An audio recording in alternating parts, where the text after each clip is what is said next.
bersukacita karena kami punya Bapa yang sangat baik, Bapa yang senantiasa memperhatikan kami, Bapa yang tidak pernah meninggalkan kami seorang diri, Bapa yang selalu menjadi sahabat bagi kami. Saat ini ya Bapa, kami rindu untuk mendengarkan firman-Mu. Mari Bapa, bersabdalah bagi kami, sehingga kami dapat mengerti akan kebenaran firman-Mu. Dan kebenaran firman-Mu mengubah hidup kami, sehingga hidup kami adalah hidup yang penuh dengan ucapan syukur.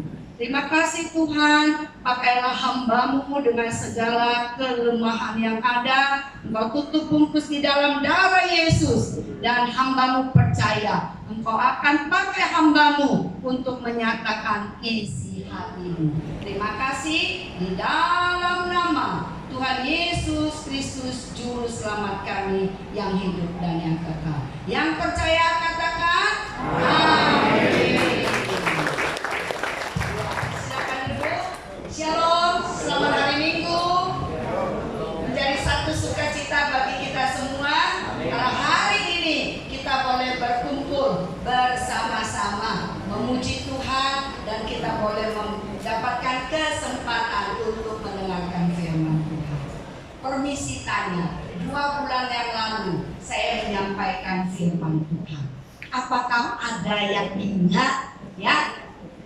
Kalau ada yang ingat tema khotbahnya saja, dapat hadiah. Ayo, siapa? Saya hitung sampai 10. 1, ada yang ingat? 2, 3, 4, 5, 6, 7, 8, 9, 10. Satu pun gak ada yang ingat. Padahal hari ini khotbahnya ada loh hubungannya dengan khotbah yang 2 bulan yang lalu. Saya bocorin ya. Hidup yang berkemenangan. Ingat? Iya. Baiklah, nggak apa-apa. Nanti saya harap khotbah hari ini diingat-ingat lah ya. Jangan sampai 2 bulan atau 3 bulan atau 4 bulan lagi saya tanya lupa. Padahal ini khotbah serial ya. Ada korelasinya ya. Hari ini khotbah kita berhubungan dengan satu tema yang dikatakan hidup yang penuh syukur ya. Hidup sama-sama yuk, biar nempel di otak. Hidup yang penuh syukur. Yuk kita baca di Filipi pasal yang keempat, ayat 4 sampai dengan ayat yang ke-9 ya. Saya akan membaca ayat yang keempat, jemaat baca ayat yang kelima sampai selesai ya. Baik, Filipi pasal 4 ayat 4 sampai 9 ya. Enaknya jemaat sudah dimanjakan ya, sudah tersedia ya, tinggal baca. Kalau nggak mau baca, kelewatan nanti dijewel sama Tuhan ya. Baik, Filipi pasal 4 ayat 4 dikatakan, bersukacitalah senantiasa dalam Tuhan. Sekali lagi kukatakan, bersukacitalah.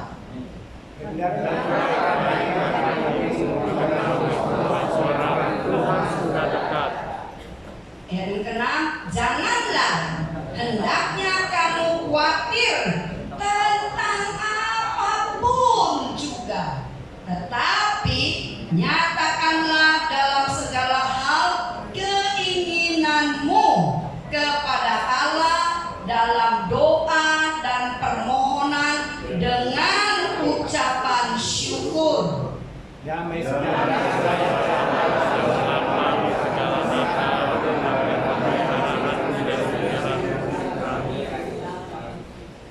Jadi akhirnya saudara-saudara, semua yang benar, semua yang mulia, semua yang adil, semua yang suci, semua yang manis, semua yang sedap didengar, semua yang disebut kebajikan dan patut dipuji, pikirkanlah semuanya itu. Ayat 9.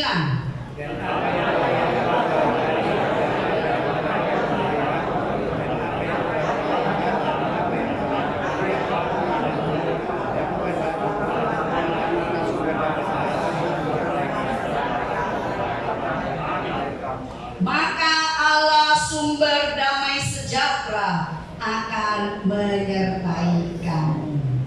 Yang berbahagia adalah orang yang membaca, merenungkan firman, dan mengamalkan firman itu di dalam kehidupan sehari-hari.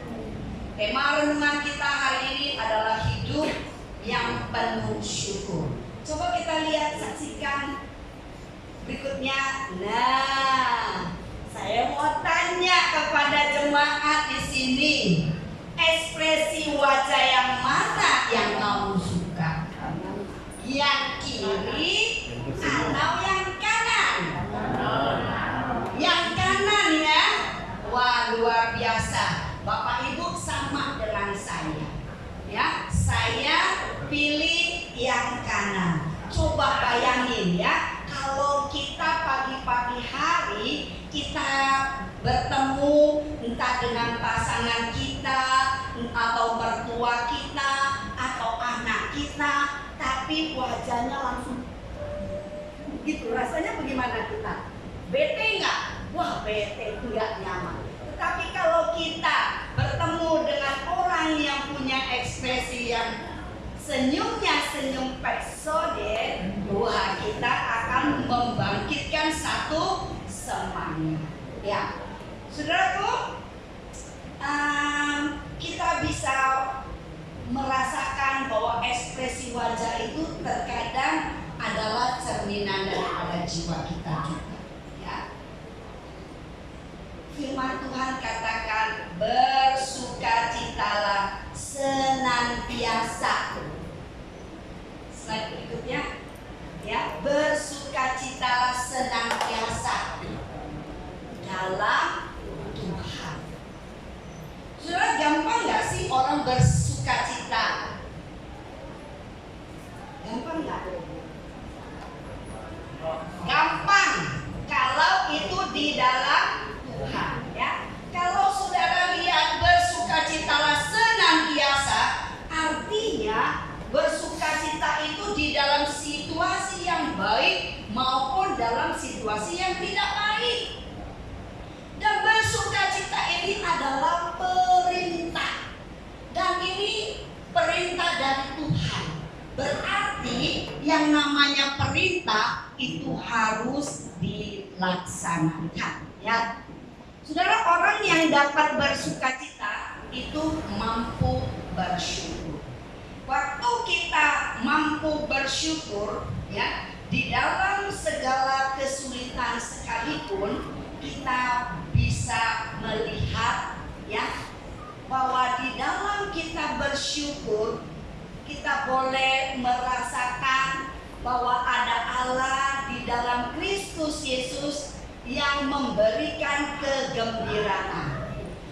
Meskipun mungkin ada kesulitan-kesulitan hidup yang terjadi di dalam kehidupan kita, namun waktu kita mampu bersyukur, kita akan melewati hidup kita itu dengan lebih menyenangkan. Dibandingkan kalau kita udah menghadapi kesulitan, kemudian kita tidak bersyukur, kita cemberut, kita ngomel, kita marah-marah, maka situasi itu akan menjadi lebih runyam, ya. Saudara, berikut ini ada sebuah cerita, kisah tentang seorang empet, ya, yang jual tahu, ya. Siapa yang suka makan tahu? Nah, ya, banyak yang suka, ya. Kata suami saya, enak makan tahu, nggak ada tulangnya, gitu ya. Ya, jadi empet ini kok salah tulis tuh, empet jadi encek sama lah, ya, encek sama empet sama lah, ya. Nah, encek ini setiap hari pikul tahu jual. Dari rumahnya untuk pergi ke pasar, dia itu harus lewati jalan yang setapak, ya. Tapi dia sudah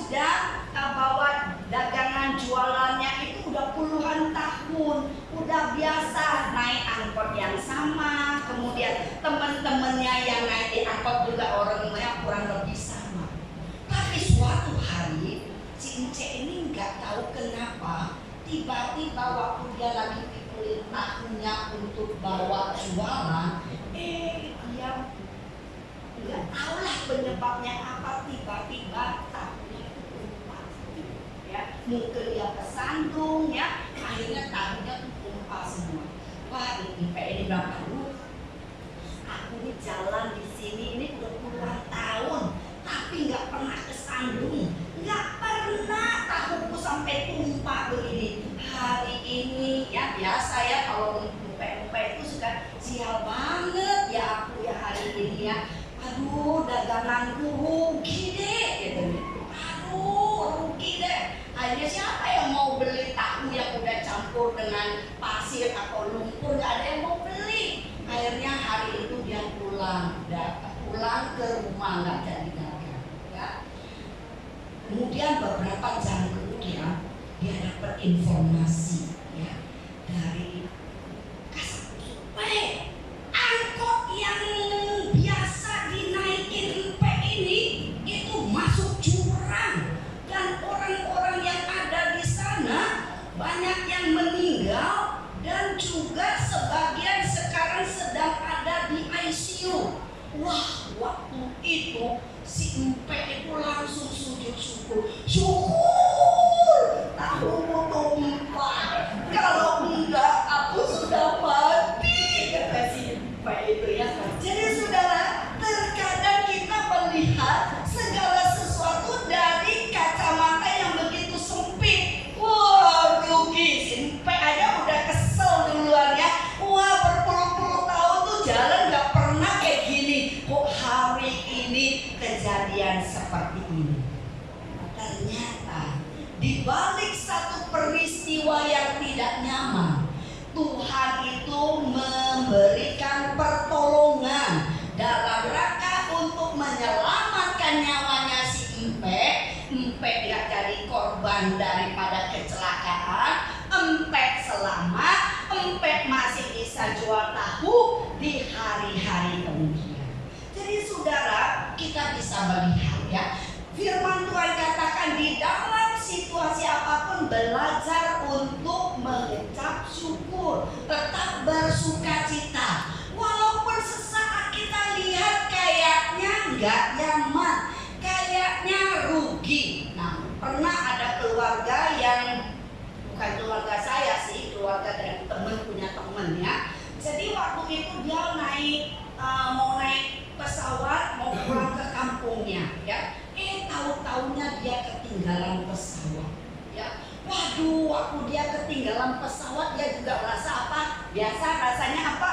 Rugi. Kenapa jalan Jakarta itu kok macet sehingga aku terlambat.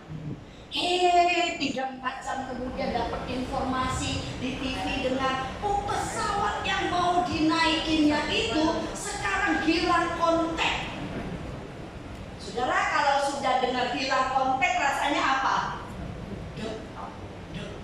Dek, ya. Ada yang rasa syukur hilang kontak, ada? Nggak ada. Keluarga yang ada yang saudaranya ada di dalam pesawat semua pasti deg-degan ya, termasuk orang yang merasakan ketinggalan pesawat tadi. Dia baru aduh, puji Tuhan, baru pernah dia bilang puji Tuhan jalan di Jakarta macet sehingga saya ketinggalan pesawat, maka saya selamat. Nah saudaraku, yuk, firman Tuhan hari ini mengajarkan kita dalam situasi apapun, mari kita belajar untuk mengucap syukur, bersukacita ya. Orang yang mampu bersukacita maka dia akan mampu bersyukur. Kalau orang tidak mampu bersukacita, hatinya udah panas duluan, dia tidak mungkin akan bisa bersyukur. Poin yang kedua, firman Tuhan di ayat yang berikutnya yang 6 dikatakan, Janganlah hendaknya kamu khawatir tentang apapun juga, tetapi nyatakanlah dalam segala hal keinginanmu kepada Allah dalam doa dan permohonan dengan ucapan syukur. Ya, saudara, kenapa sih kita tidak boleh khawatir? Ya, firman Tuhan itu kasih perintah sama kita, janganlah hendaknya kamu khawatir. Ya, kenapa kok firman Tuhan beritakan jangan kamu khawatir? Karena Tuhan tahu saudara dan saya ini suka apa? Suka bapau, apa suka apa? Suka khawatir. Sehingga ayat yang berhubungan dengan jangan takut, jangan khawatir ini ada 365 kali, ya. Berarti setiap hari Tuhan mengingatkan kepada kita untuk jangan khawatir, untuk kita jangan takut, ya. Kenapa sih kita nggak boleh khawatir? Kenapa? Padahal kita sering khawatir. Kenapa kira-kira? Ya, saya mencatat hanya beberapa aja, tapi nanti di rumah Bapak Ibu renungkan. Kenapa sih nggak boleh khawatir? Ada banyak hal, ya. Pertama, kita nggak boleh khawatir karena khawatir itu tanda kita tidak punya iman. Kita khawatir tanda kita itu anggap Tuhan itu kecil. Kita anggap Tuhan itu nggak bisa buat apa-apa. Kita anggap masalah kita lebih besar, sehingga kita khawatir. Makanya bukti kalau saudara adalah orang yang beriman, maka kita tidak boleh khawatir, ya. Semua orang punya masalah. Kalau saudara nggak mau punya masalah, ya, ayo tinggal di peti yang ukurannya 2x1, ya. Nah, itu pasti sudah tidak akan ada masalah. Tapi selama saudara dan saya masih hidup, masalah itu selalu ada, ya. Tetapi bagaimana kita bersandar, berharap, berserah pada Tuhan, itu adalah satu poin yang sangat penting. Saudara khawatir, apa langsung permasalahan saudara selesai? Enggak juga. Jadi kalau khawatir itu tidak menyelesaikan masalah, mau ngapain khawatir? Ya, mau ngapain kita khawatir kalau toh tidak akan menyelesaikan masalah? Masalah itu tetap ada, justru tambah khawatir, mahnya kumat, sakit, perlu duit ke dokter, tambah masalah. Kalau nggak mau tambah masalah, ketika ada masalah, datang sama Tuhan, percaya sama Tuhan. Tuhan tahu berbuat yang terbaik buat saudara dan saya.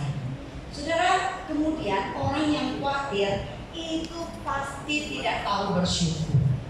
Orang yang khawatir itu pasti tidak pernah terpikir apa yang sudah Tuhan lakukan di masa yang lalu. Berapa banyak berkat yang Tuhan sudah berikan, berapa banyak pertolongan Tuhan yang sudah Tuhan berikan. Tetapi kalau orang yang tidak tahu bersyukur, maka dia hanya selalu ingatnya hal-hal yang tidak enak.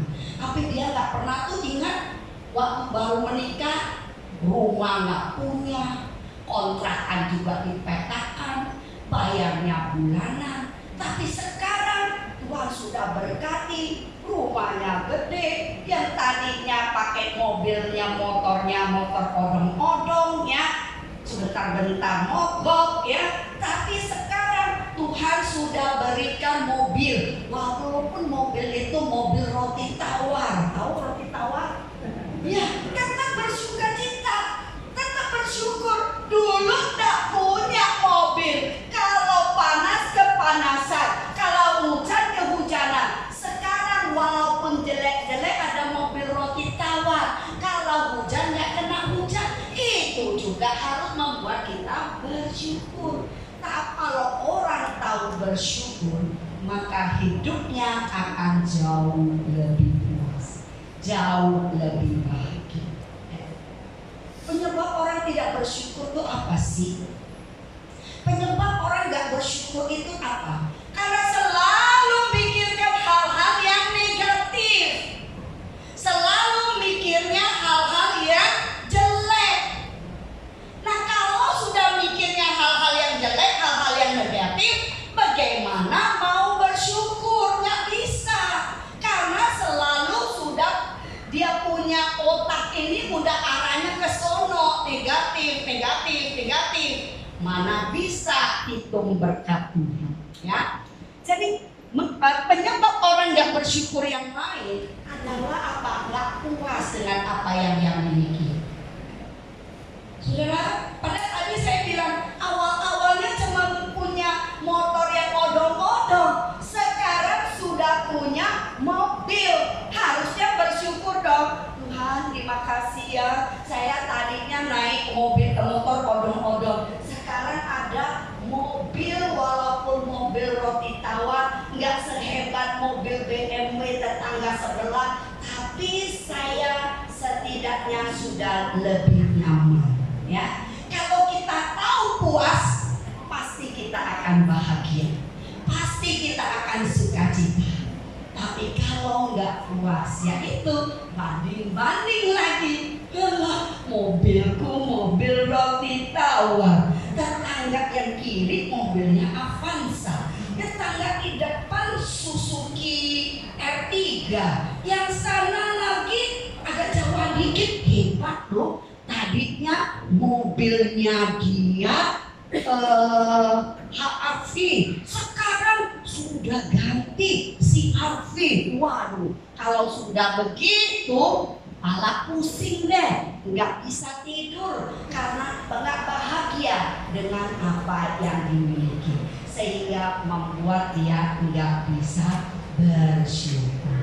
Saudara tahu nggak?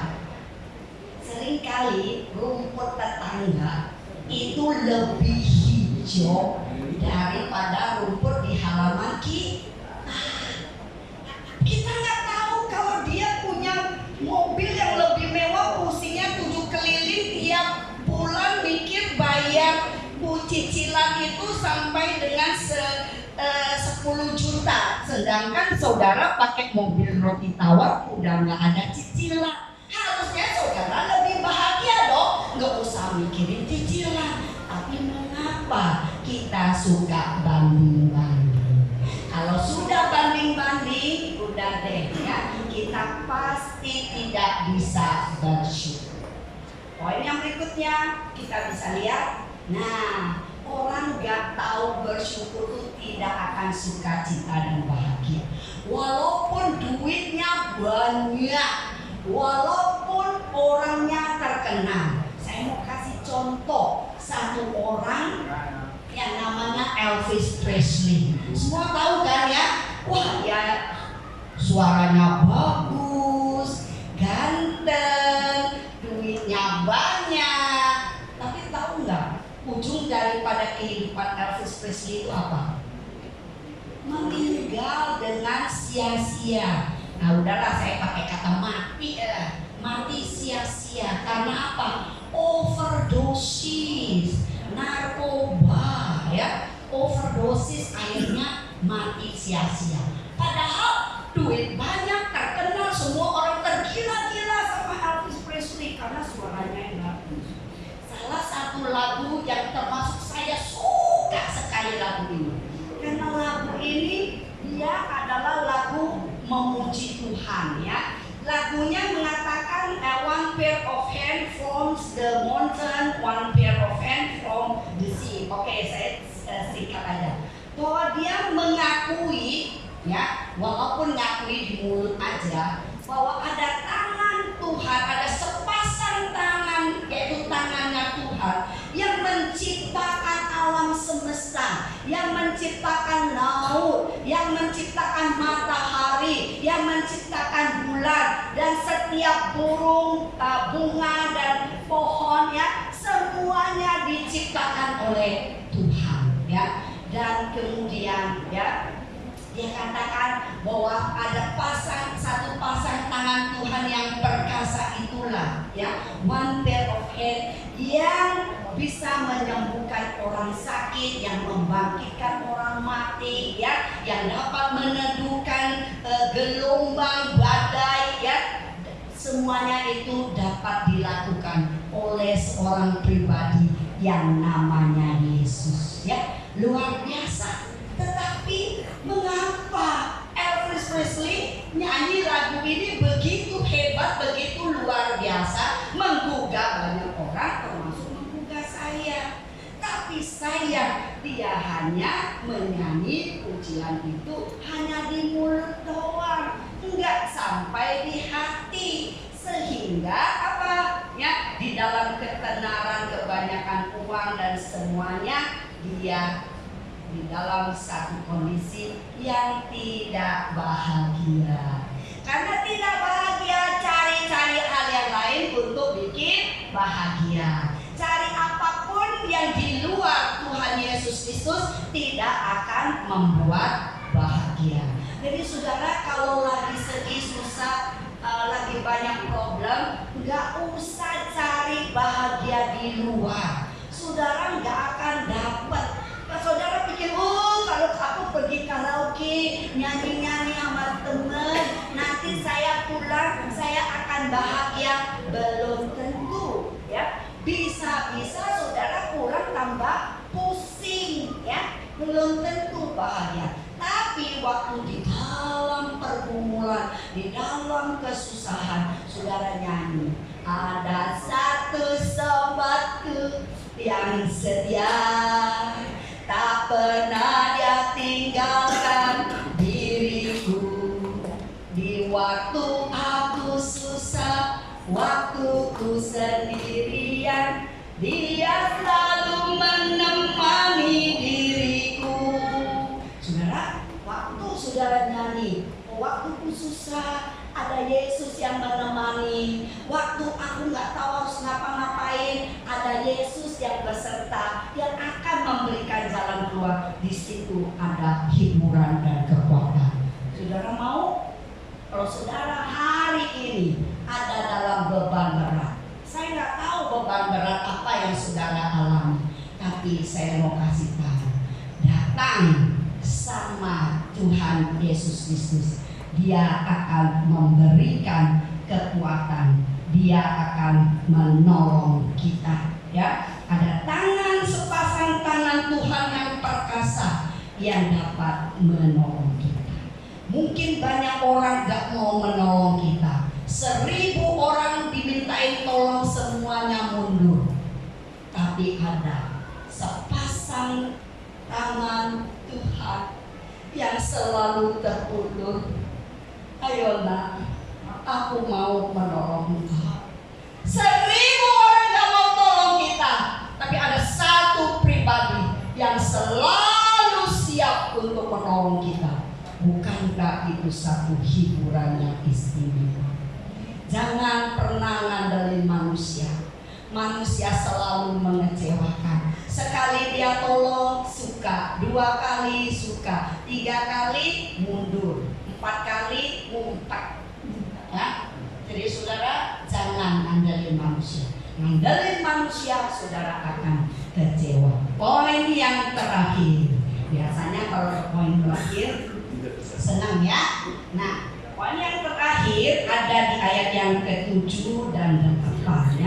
Damai sejahtera Allah yang melampaui segala akal akan memelihara hati dan pikiranmu dalam Kristus Yesus. Sudah menjadi satu sukacita yang besar. Ada janji yang manis yang Tuhan berikan kepada kita. Ada damai sejahtera daripada Allah yang senantiasa memelihara kita. Dia bukan hanya memelihara kita punya pikiran, tapi dia juga memelihara hati kita. Dia juga Allah yang memelihara emosi kita. Dan dia juga adalah Allah yang memelihara kebutuhan jasmani kita. Memang sengaja saya nggak tulis, karena bagi saya kebutuhan jasmani itu bukan yang paling penting, ya, tapi kebutuhan damai sejahtera yang Tuhan berikan lewat pikiran kita, hati kita, emosi kita, semuanya ini menjadi satu kesatuan yang luar biasa, yang mampu memberikan ketenangan hidup dan kekuatan yang luar biasa. Saudara, kenapa orang bisa sampai bunuh diri? Ya, akhir-akhir ini kita dengar, wah, apalagi di Jepang, ya, di negara-negara yang maju gitu ya, orang begitu gampang bunuh diri.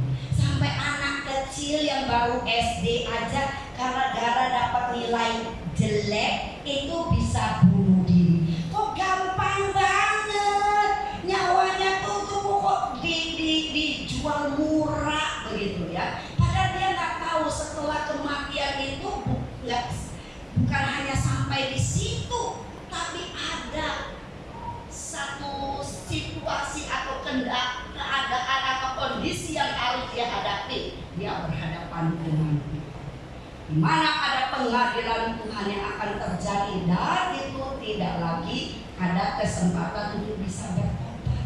Jadi saudara-saudara, saya harap saudara yang dengar khotbah saya pada hari ini, sesulit apapun, jangan pernah ada kata kamus, ya, yang namanya bunuh diri. Jangan pernah, ya. Karena apa, saudara? Kematian yang seperti demikian, yang jalan pintas yang kita ambil, yang kita pikir bahwa bisa selesai permasalahan kita, padahal kita akan berhadapan pada satu penghakiman yang kekal, dan itu nggak main-main, bukan setahun, 2 tahun, 3 tahun, tapi selama-lamanya. Oleh karena janji Tuhan, damai sejahtera Allah memelihara kita, pikiran kita, hati kita, emosi kita, ini menjadi satu hal yang luar biasa, ketenangan yang luar biasa, ya.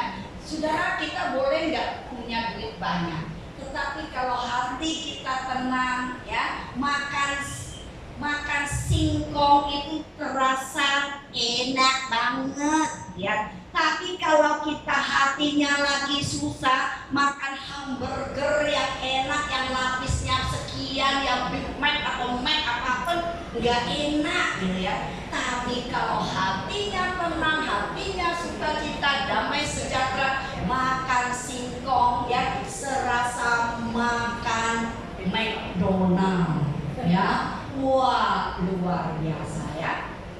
Saudara, ada satu bagian yang saya mau kasih tahu kepada kita semua, bahwa Tuhan itu memberikan mukjizat kepada kita di dalam hati kita yang tahu bersyukur. Ada loh mukjizat yang Tuhan berikan. Itu pasti punya. Mukjizat itu masih ada sampai sekarang. Siapa yang percaya kalau mukjizat itu masih ada sampai sekarang? Wow, luar biasa. Saya percaya, buat tangan kalau bisa ya. Saya percaya mukjizat itu masih tersedia. Bagaimana ada mukjizat di dalam bersyukur? Mukjizat itu bisa terjadi kalau saudara tahu bersyukur. Ya. Iman yang berharap kepada Tuhan, ya, itulah yang akan memberikan dampak dan kita akan menyaksikan mukjizat Tuhan yang luar biasa. Kita akan bisa melihat, ya, dan kita bisa memohon kepada Tuhan di setiap persoalan hidup kita. Saya tahu saat ini banyak teman-teman kita tuh agak-agak khawatir. Karena apa? Wah, ini tahun pemilu. Nanti kalau gonjang-ganjing saya lagi bisnis, bagaimana? Kalau ada demo, bagaimana? Ya banyak pergumulan kita berkecamuk. Tapi saya mau mengatakan, ayo kita mau serahkan semua persoalan hidup kita, semua pergumulan kita kepada Tuhan, ya. Apapun kita bisa pohonkan, karena Tuhan bilang kepada kita untuk kita memohon kepada Tuhan dengan ucapan syukur, ya.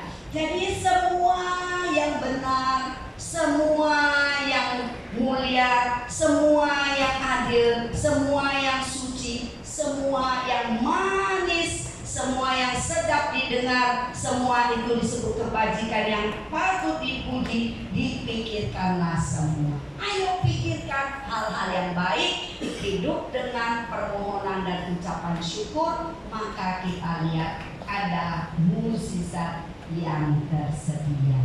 Saudara, ada satu lagu, saya senang sekali lagu ini.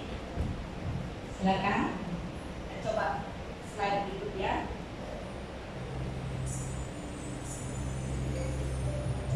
Sungguh saat ini kami bersyukur kepada Ya, ayo saya ingin kita renungkan lagu ini bersama-sama.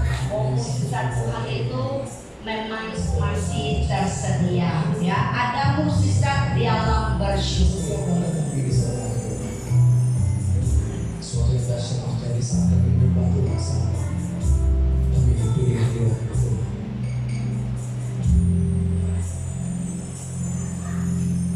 Tangan Tuhan tak kurang panjang untuk selalu menolong hidupku. Telinganya tak kurang tajam untuk mendengar seruan hatiku. Tangan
bersyukur hanya kepada Tuhan.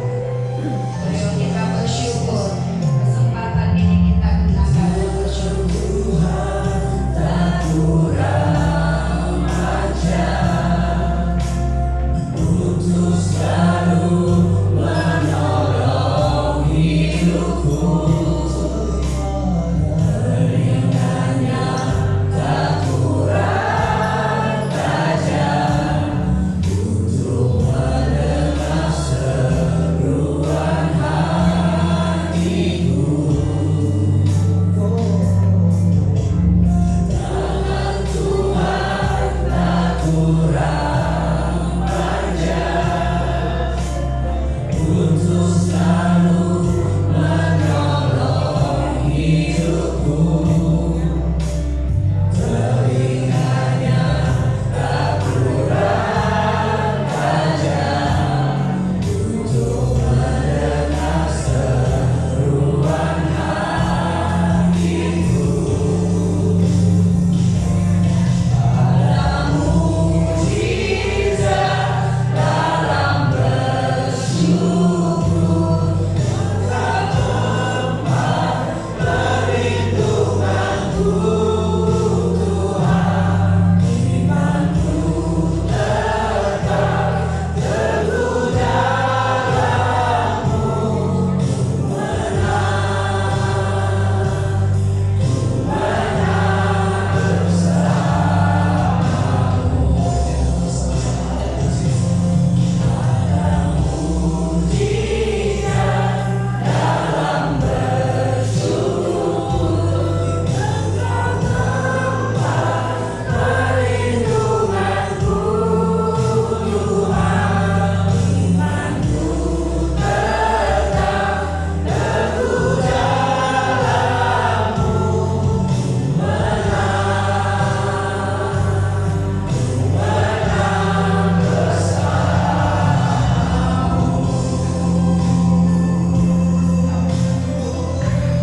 Ya. Saudara, biarlah pujian ini mengajak kita untuk mengucap syukur. Saya memberikan waktu kepada kita 1 menit untuk mengucap syukur. Bersyukur untuk banyak hal. Di masa-masa yang lalu ada banyak hal yang Tuhan sudah lakukan dalam hidupmu. Ayo bersyukur, katakan thank you Tuhan untuk pertolongan Tuhan. Thank you Tuhan, Tuhan izinkan masalah terjadi untuk membuat saya lebih dewasa. Apapun saudara katakan, ayo katakan di hadapan Tuhan. Katakan, kamu bersyukur, saya bersyukur, kita bersyukur.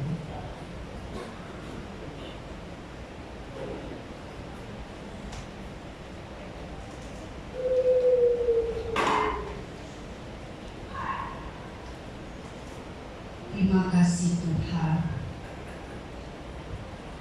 untuk kebaikan-Mu yang luar biasa dalam hidup kami. Terima kasih Tuhan untuk hal-hal yang baik yang Engkau izinkan, yang Engkau berikan kepada kami, termasuk juga hal-hal yang kurang menyenangkan yang Tuhan izinkan terjadi dalam hidup kami. Tuhan, kami bersyukur karena semua itu membentuk pribadi kami, sehingga kami boleh menjadi pribadi yang tahu mengucap syukur, yang tahu berterima kasih atas kebaikan Tuhan, atas cinta kasih daripada Tuhan. Tuhan, kalau hari ini kami ada pergumulan, mungkin kami pergumulan akan ekonomi, kami pergumulan akan kehidupan rumah tangga kami bergumul akan sakit penyakit yang ada, kami bergumul akan keluarga yang ada, kami bergumul akan keharmonisan rumah tangga kami. Apapun pergumulanmu saat ini, Tuhan minta engkau untuk belajar mengucap syukur. belajar bersukacita. Walaupun kondisi itu terasa berat, tapi Tuhan berkata, iman yang engkau punya, yang kelihatannya kecil, tapi kalau engkau berseru kepada Tuhan, Tuhan sanggup melakukan mukjizat yang luar biasa. Tangan Tuhan tidak kurang panjang, telinga Tuhan begitu tajam untuk mendengar keluhan-keluhan daripada saudara-saudara. Tuhan mendengar setiap tetesan air mata kita. Tuhan akan tampung di kirbatnya Tuhan. Tuhan tahu akan pergumulanmu. Tuhan tahu akan ketidakberdayaanmu. Maka Tuhan berjanji, Dia akan memberikan damai sejahtera kepadamu. Dia akan memberikan kekuatan kepadamu. Dia akan memberikan pertolongan pada waktu yang tepat, dengan cara yang tepat, terkadang di luar pengertian kita. Mari yakinkan bahwa ada mukjizat di dalam pengucapan syukur kita. Terima kasih Tuhan, kami percaya kami semua sudah diberikan kelegaan. Kami percaya akan janji-Mu. Biarlah kami belajar untuk taat akan perintah-Mu. Perintah-Mu yang mengajarkan kami untuk bersukacita senantiasa di dalam Tuhan. Engkau yang mampukan kami bersukacita di dalam berbagai situasi, baik yang nyaman maupun yang tidak nyaman. Engkau Tuhan yang berjanji dan memberikan kasih-Mu kepada kami dan mengingatkan kami, janganlah hendaknya kami khawatir tentang apapun juga, tetapi kami belajar untuk menyatakan segala sesuatu, isi hati kami, permohonan kami dengan ucapan syukur kepada Tuhan yang pemelihara hidup kami. Terima kasih Tuhan, kami rindu agar firman-Mu tidak lewat begitu saja, tapi terus berbicara hari lepas hari di dalam hidup kami. Terima kasih Tuhan. Terima kasih untuk kebaikan-Mu. Terima kasih Tuhan. Kami hanya mau mengatakan, Tuhan, Engkau baik dan teramat baik. Di dalam nama Tuhan Yesus, Juru Selamat kami yang hidup dan yang kekal, kami berdoa dan bersyukur. Amin.